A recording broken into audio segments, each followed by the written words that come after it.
Petrol pumps पर नए boards लगे हैं E20 फ्यूल के। सरकार बोल रही है ये फ्यूल देश को ग्रीन बनाएगा, लेकिन जनता बेहाल है। लोग बोल रहे हैं इससे गाड़ियों की माइलेज घट रही है, इंजन में दिक्कत आ रही है। तो आखिर क्या है सच्चाई इस E20 कंट्रोवर्सी की? नमस्कार, मैं विजय, आप देख रहे हैं ऑटोपल्स यूट्यूब चैनल और आज हम खोलेंगे इस E20 कंट्रोवर्सी का असली chapter. Vehicles use about 7 billion liters of fuel. E20 programme के बारे में मोबाइल मैन्युफैक्चरिंग कंपनी आया है और सब मिलकर उनके जो फाइंडिंग्स थे इसके बारे में पूरी क्लैरिटी दी। सबसे पहले इथेनॉल ब्लेंडिंग की कहानी समझते हैं। तो इथेनॉल एक बायोफ्यूल है जो कि बनता है शुगर केन, मेज और क्रॉप रेसिड्यूज से। ब्राजील और अमेरिका जैसे देश इसे दशकों से यूज कर रहे हैं। ब्राजील में तो फ्लेक्स फ्यूल व्हीकल आम बात हो चुकी है जो कि 100% इथेनॉल पर चल सकती है। इंडिया में इथेनॉल की जर्नी शुरू हुई थी 2003 में, जब 5% इथेनॉल ब्लेंडिंग की अनाउंसमेंट करी गई थी, लेकिन इसका इम्प्लीमेंटेशन काफ़ी स्लो था। जब 2014 में सरकार बदली तो काफ़ी सारी चीज़ें फास्ट ट्रैक हुई थी। नई गवर्नमेंट ने इथेनॉल को काफ़ी अग्रेसिवली प्रमोट करा। पहले इसे 10% का और अब 2025 की एंड तक 20% ब्लेंडिंग का टारगेट रखा गया है। तो ये थी इथेनॉल की अब तक की कहानी, लेकिन गवर्नमेंट का क्या मोटिव है, गवर्नमेंट इसे क्यों प्रमोट कर रही है, ये हम आगे देखते हैं। तो गवर्नमेंट कहती है इथेनॉल से काफ़ी बड़े फायदे होंगे, लेकिन जो मेजर 3 है वो हम आगे देखते हैं। पहला तो एनर्जी सिक्योरिटी। भारत अपना 85% तक क्रूड ऑयल अदर कंट्रीज से इम्पोर्ट करता है, जिससे कि हमारी अदर कंट्रीज के ऊपर डिपेंडेंसी काफ़ी ज़्यादा है। अगर भगवान न करे आगे कुछ हो जाता है तो हमारे लिए काफ़ी बड़ा एनर्जी क्राइसिस हो सकता है। तो इथेनॉल से हमारी अदर कंट्रीज के ऊपर डिपेंडेंसी काफ़ी हद तक कम हो सकती है और हमारा इसमें फॉरेन एक्सचेंज भी बच सकता है। तो ये एक कारण है कि सरकार इसे प्रमोट कर रही है। दूसरा, क्लाइमेट एक्शन। तो इथेनॉल का लाइफ साइकिल एमिशन पेट्रोल से 50 to 65% तक कम होता है, जिससे कि ये एनवायरनमेंट फ्रेंडली माना जाता है और ये प्रूवन है, लैब टेस्टेड है। तो इसके ऊपर मुझे नहीं लगता कि कोई संदेह कर सकता है। तो हाँ, इथेनॉल काफ़ी ज़्यादा एनवायरनमेंट फ्रेंडली है। और थर्ड और मेजर रीज़न, फार्मर इनकम। तो आपको जैसे पता होगा, फार्मर्स हमारे देश की पॉलिटिक्स में काफ़ी मेजर रोल प्ले करते हैं और सरकार भी चाहती है कि फार्मर की इनकम डबल हो। और अभी जैसे मैंने थोड़ी देर पहले बताया कि इथेनॉल बनता है शुगर केन और मेज से, तो अगर इथेनॉल की डिमांड बढ़ती है तो ऑब्वियसली रॉ मटेरियल की भी डिमांड बढ़ेगी, जिससे कि हमारे फार्मर्स के लिए एक और नया मार्केट खुलेगा और उनकी इनकम डबल हो सकती है। तो ये भी एक कारण है कि सरकार इथेनॉल को प्रमोट कर रही है। और वैसे भी इस पॉलिसी की जो टैगलाइन है वो क्या है, अन्नदाता से ऊर्जादाता। तो ये सभी ऑन पेपर दिखने में काफ़ी बढ़िया लगता है ना। और सरकार ने नीति आयोग में इसकी रिपोर्ट और रोड मैप भी 2021 में प्रेजेंट करा था। के हिसाब से पहला स्टेप 2022 तक E10 को इंडिया में प्रमोट करना है। 2023 से E20 का फेज रोल आउट शुरू होगा और 2025 तक E20 की अवेलेबिलिटी पूरी कंट्री में करनी पड़ेगी। तो ये सरकार का रोड मैप था जो कि नीति आयोग में सबमिट करा गया है। रिपोर्ट में कहा गया है इथेनॉल ब्लेंडिंग से 2025 तक हमारे $30 बिलियन तक के ऑयल इंपोर्ट बचेंगे और 10 मिलियन टन CO2 एमिशन हमारा रिड्यूस होगा। तो अगर इतने बड़े फिगर्स में हमारे पैसे बचेंगे और इतने मास लेवल पर हमारा CO2 एमिशन रिड्यूस होगा तो ये काफ़ी बढ़िया बात होगी। आप भी ऐसा ही सोच रहे होंगे, है ना। लेकिन ग्राउंड पर रियलिटी थोड़ी अलग है। जैसे गवर्नमेंट ने क्लेम करा कि हमारे इतने पैसे बचेंगे, तो अगर आप ब्लेंडिंग कर रहे हो और अगर आपका पैसा बच रहा है तो उसका फ़ायदा एंड कंज्यूमर को नहीं होगा। किसे हो रहा है वी डोंट नो। लेकिन अगर आप मिलावटी प्रोडक्ट बेच रहे हो तो यार जो प्रोडक्ट है उसकी प्राइस तो कम रखो।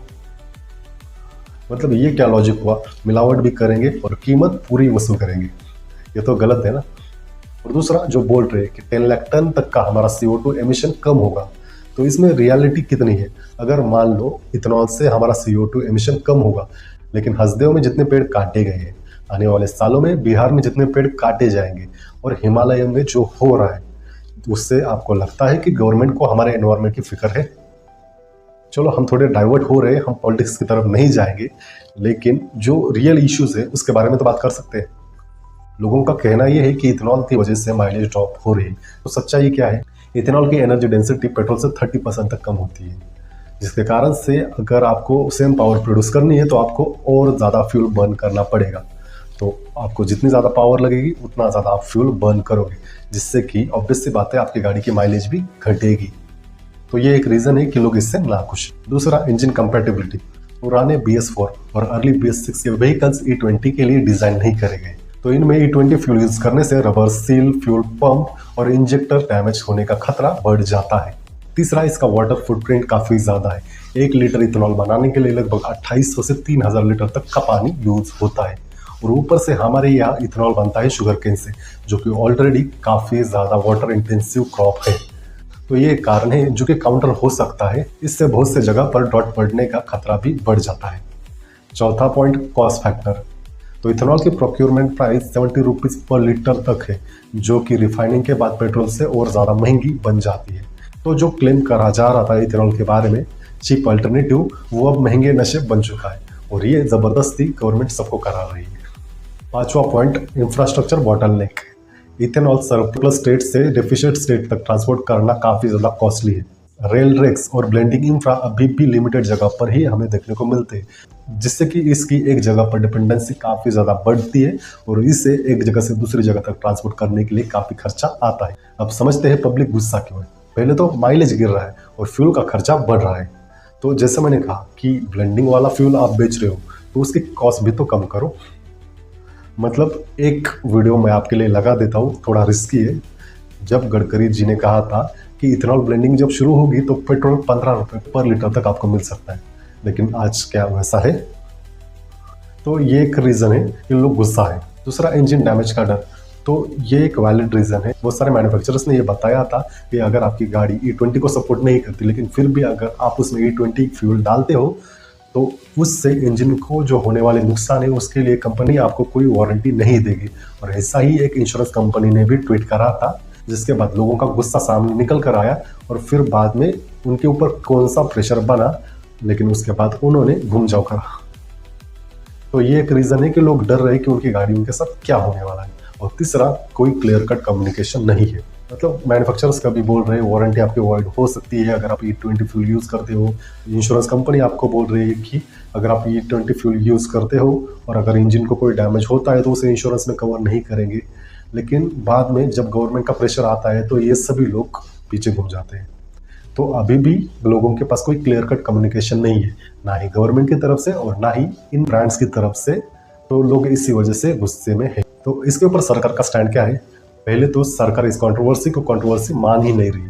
सरकार बोल रही है इसे आर्टिफिशियली क्रिएट करा जा रहा है बड़ी बड़ी ऑयल लॉबी की तरफ से। अब सच्चाई आपको इस वीडियो के कमेंट में पता चल जाएगी। लेकिन दूसरा, सरकार ये बोल रही है कि ये शॉर्ट टर्म पेन हमारे लॉन्ग टर्म विजन के लिए काफ़ी बेनिफिशियल साबित हो सकता है। हमारा जो 2070 का नेट जीरो कार्बन एमिशन का सपना है, उसे साकार करने के लिए ये E20 पॉलिसी काफ़ी ज़्यादा हेल्पफुल साबित हो सकती है, ऐसा सरकार का स्टैंड है। और सरकार ने भी ऑयल कंपनीज को क्लियर मैंडेट दिया है कि चाहे कितनी भी बड़ी कंट्रोवर्सी हो, कितने भी लोग सड़कों पर आए, कितना भी आपकी ओर आउटरीच करे, लेकिन आप अपनी मिलावट मत रोको। मतलब वो इथेनॉल ब्लेंडिंग आप मत रोको। ये हमारे आने वाले जनरेशन के लिए काफ़ी इफेक्टिव होगा। मतलब एक तरफ लाखों पेड़ कट रहे हैं, हज़ारों जंगल तबाह करे जा रहे हैं, पहाड़ों को काटा जा रहा है, लेकिन उससे हमारे एनवायरनमेंट को कुछ नहीं हो रहा। लेकिन ये इथेनॉल ब्लेंडिंग अगर हम ना करें, इससे हमारा एनवायरनमेंट काफ़ी प्रभावित हो सकता है। सरकार का लॉजिक है। तो बहुत कुछ मैंने इस वीडियो में क्लियर करने की कोशिश करी है, और बहुत सारे जगह पर मैंने गवर्नमेंट को क्रिटिसाइज भी करा है।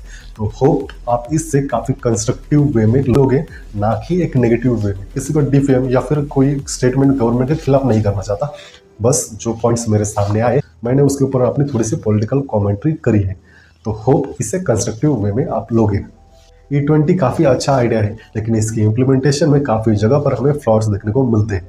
पॉलिसी और ग्राउंड रियलिटी के बीच में काफ़ी बड़ा गैप है। इसका डायरेक्ट इम्पैक्ट आम लोगों पर हो रहा है, जिसके कारण से लोग काफ़ी ज़्यादा परेशान भी है। तो अगर सरकार ट्रांसपेरेंसी, साइंस और सिंसेरिटी के साथ E20 को इम्प्लीमेंट करे तो ये एक सक्सेसफुल पॉलिसी बन सकती है। वरना एक और सरकार की कंट्रोवर्शियल पॉलिसी होगी, जिससे कि लोग तो नाखुश रहेंगे, लेकिन सरकार सिर्फ उसकी वाहवाही करती बैठेगी। तो बस आज के इस वीडियो के लिए इतना ही। मैं विजय, आप देख रहे हैं ऑटोबस यूट्यूब चैनल, और ये थी E20 फ्यूल को लेकर कंट्रोवर्सी जो कि आजकल इंडिया में चल रही है। अगर आपको लगता है इथेनॉल पॉलिसी को लेकर ज़्यादा से ज़्यादा जानकारी पब्लिक तक पहुंचानी जानी चाहिए, तो ये वीडियो अपने फ्रेंड्स फैमिली के साथ में शेयर करो, क्योंकि फ्यूल सिर्फ गाड़ी नहीं चलाता, देश भी चलाता है।